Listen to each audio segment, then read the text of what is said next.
Everyone, welcome to Chem Point. और कैसे हैं आप सब लोग? उम्मीद है आप सब लोग बहुत अच्छे होंगे। तो पिछली वीडियो में जैसे कि हमने डिस्कस किया था, हमने एक यूनिट स्टार्ट की है बीएससी फिफ्थ सेम इनऑर्गेनिक की। यूनिट का नाम है हमारे पास metal ligand bonding in transition metal complexes. और इस यूनिट में हमने सबसे पहला टॉपिक, सिलेबस भी हमने कल डिस्कस किया था, सबसे पहला टॉपिक था limitation of valence bond theory, जो कि हम डिस्कस कर चुके हैं। आज बात करते हैं सेकंड टॉपिक, जिसका नाम है elementary idea of CFT, crystal field theory. तो आज हम क्रिस्टल फील्ड थ्योरी के पोस्टुलेट डिस्कस करेंगे और नेक्स्ट टाइम देखेंगे कि क्रिस्टल फील्ड स्प्लिटिंग ऑक्टाहेड्रल और टेट्राहेड्रल कॉम्प्लेक्सेस में कैसे होती है। तो देखिए, क्रिस्टल फील्ड थ्योरी के बारे में आज हम समझते हैं। अगर हम बात करें सीएफटी, क्रिस्टल फील्ड थ्योरी, तो ये जो थ्योरी थी ये दो साइंटिस्ट ने मिलकर दी थी। फर्स्ट साइंटिस्ट थे बेथे एंड सेकंड साइंटिस्ट थे वी ब्लैक। इन दो साइंटिस्ट ने थ्योरी दी थी। अगर आपको पता हो वैलेंस बॉन्ड थ्योरी, वीबीटी की अगर हम बात करें तो हमने कल लिमिटेशन डिस्कस की थी। लेकिन वीबीटी में हमारा बॉन्ड कैसे बनता था बच्चों? वीबीटी में हमारा बॉन्ड बनता था ओवरलैपिंग से। हमने ये कहा कि दो आपके पास ऑर्बिटल्स होंगे, हाइब्रिडाइजेशन करेंगे, ये है ये है, ये एक दूसरे को ओवरलैप करेंगे और जितनी अच्छी ओवरलैप करेंगे उतना अच्छा बॉन्ड बनेगा। या हम कह रहे थे जितनी अच्छी ओवरलैपिंग करेंगे, हमारे पास वैलेंस बॉन्ड थ्योरी में कैसा बॉन्ड बनता था? कोवेलेंट बॉन्ड आपका बनता था। ठीक है। लेकिन अगर हम बात करें क्रिस्टल फील्ड थ्योरी की, ये थ्योरी जो है इससे जस्ट अपोजिट है। इसने क्या कहा यहाँ पे? मेटल, क्योंकि हमारे पास ट्रांजिशन मेटल कॉम्प्लेक्सेस में कैसे बॉन्ड बनता है? मेटल के पास वैकेंट ऑर्बिटल होते हैं, लिगेंड के पास क्या होता है? लोन पेयर होता है। लिगेंड मेटल को डोनेट करता है और कैसा बॉन्ड बनता है? कोऑर्डिनेट बॉन्ड बनता है। लेकिन इसने क्या मान लिया? मेटल और लिगेंड को इसने मान लिया पॉइंट चार्ज। क्या माना? मेटल और लिगेंड को इस थ्योरी में क्या माना गया बच्चों?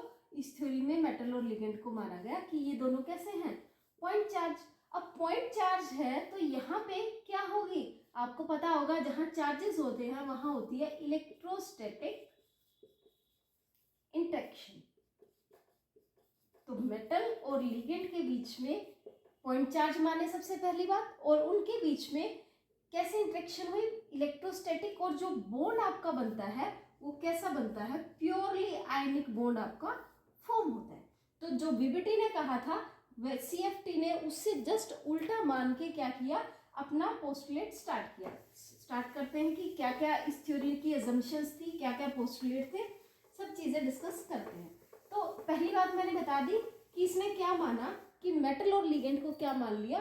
पॉइंट चार्ज माना। अब मेटल और लिगेंड को जब पॉइंट चार्ज माना, एक चीज और इस थ्योरी ने मानी, यहाँ पे क्या मानी बच्चों? सेफ्टी का एलिमेंट्री आइडिया ये था कि मेटल है, मेटल के पास क्या है? इलेक्ट्रॉन्स है। मेटल का एक स्फेरिकल फील्ड है। लिगेंड आया अपने एक्सटर्नल फील्ड के साथ और ये इसके फील्ड को क्या करेगा? डिस्टर्ब करेगा। ये इसको फील्ड को क्या करेगा? डिस्टर्ब। इसके पास कुछ शेप होगी, कुछ एनर्जी होगी। जब लिगेंड आएगा तो इसकी एनर्जी भी चेंज होगी, शेप भी चेंज होगी मेटल की। ये एक एक्सटर्नल इलेक्ट्रिक फील्ड इस पे क्या करेगा? इंपोज करेगा, जिसकी वजह से जो नया फील्ड क्रिएट होगा उसको हमने कहा क्रिस्टलाइन फील्ड। और इसी क्रिस्टलाइन फील्ड को आज हम कहते हैं क्रिस्टल फील्ड। और इसी के बेस पे जो क्रिस्टल फील्ड थ्योरी है उसका नाम बना, क्या नाम बना उसका? Crystal field theory. ठीक है। तो अब अगर हम बात करें क्रिस्टल फील्ड थ्योरी के पोस्टुलेट्स की कि किस किस चीज पे बेसिस है, ये तो मैंने आपको जनरल बताया है कि ऐसा ऐसा होता है। अब देखो, क्रिस्टल फील्ड थ्योरी का सबसे मेन वो था कि मेटल के पास आपके पास वेकेंट ऑर्बिटल होने चाहिए। ये तो प्राइमरी है। अगर मेटल इलेक्ट्रॉन लेगा ही नहीं लिगेंड से तो ट्रांजिशन मेटल कॉम्प्लेक्स ही नहीं बनेंगे। सेकेंड चीज आप ये भी लिख सकते हो, क्या? जो आपका लिगेंड होगा, इनकमिंग लिगेंड होगा, उसके पास क्या हो? लोन पेयर हो, या आप ये कहें कि एक्सेस ऑफ इलेक्ट्रॉन उसके पास क्या होने चाहिए?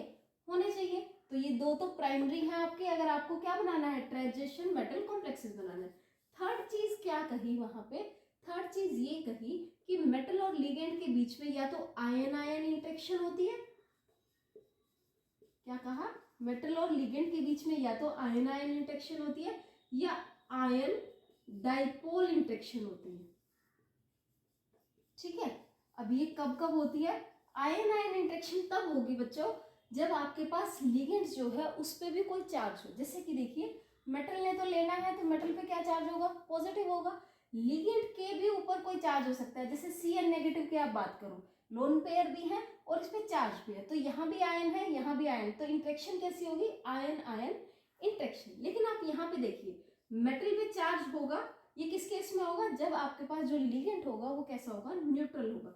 मेटल पे चार्ज है M पॉजिटिव, डाइपोल अगर मैं बात करूं NH3 न्यूट्रल लिगेंड है, लेकिन जब आप NH3 को इसके पास लेके आओगे मेटल के पास, तो ये क्या करेगा, H H H, और यहाँ पे क्या आ जाएगा, पार्शियल नेगेटिव, और यहाँ पे क्या आ जाएगा, पार्शियल पॉजिटिव। तो एक डाइपोल क्रिएट हो गया।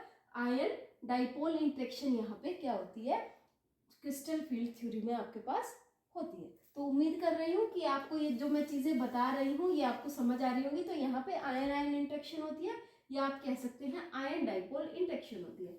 अब जो मेन पॉइंट है, मेन पॉइंट क्या है कि क्रिस्टल फील्ड थ्योरी जो है डी ब्लॉक, या आप ये कह सकते हैं डी सबशेल की एनर्जी के बारे में बताती है। ठीक है, इसने जो है कंसिडर किया डी सबशेल की एनर्जी को। कैसे किया, देखो एक चीज बताती हूँ आपको, डी सबशेल आपको पता होगा, डी ऑर्बिटल आपको पता होंगे। जैसे कि आप बात करें 5 होते हैं हमारे पास, ये हो गए, ये होगा dxy, dyz, dzx, dx² minus y square and dz square, यही होते बेटा। अब देखो ये सारे के सारे क्या हैं, एक ही लेवल पे है। एक ही लेवल पे होने का मतलब क्या है, इन सब की एनर्जी क्या है, बराबर है। तो जो ये डी ऑर्बिटल्स हैं ये कैसे हैं, डीजनरेट, डीजनरेट डी ऑर्बिटल है ये। डीजनरेट मतलब the orbitals having same energy, the shells having same energy, सबकी एनर्जी सेम है, तो क्या हो गई यहाँ पे डीजनरेसी। डीजनरेसी का मतलब क्या है, सबकी एनर्जी बराबर होना। अब अगर मैं यहाँ पे एक इलेक्ट्रॉन ऐड करूं, अगर मेरे पास कन्फिग्रेशन है D1, तो D1 में एक इलेक्ट्रॉन आप यहाँ भी ऐड कर सकते हो, आप चाहो तो इस इलेक्ट्रॉन को यहाँ भी ऐड कर सकते हो। क्यों, क्योंकि ये इलेक्ट्रॉन कहीं भी आ सकता है। क्यों आ सकता है, क्योंकि इन सब की एनर्जी क्या है आपके पास, सेम है।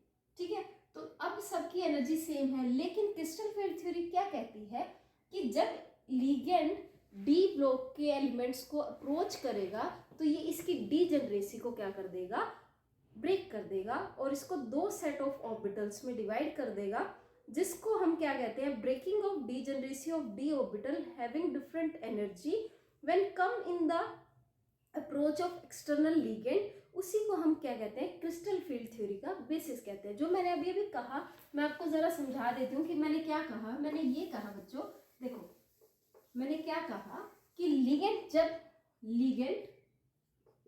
जब इस डी ब्लॉक के इनको ऑर्बिटल्स को अप्रोच करेगा, अब ये क्या है, डीजनरेट है।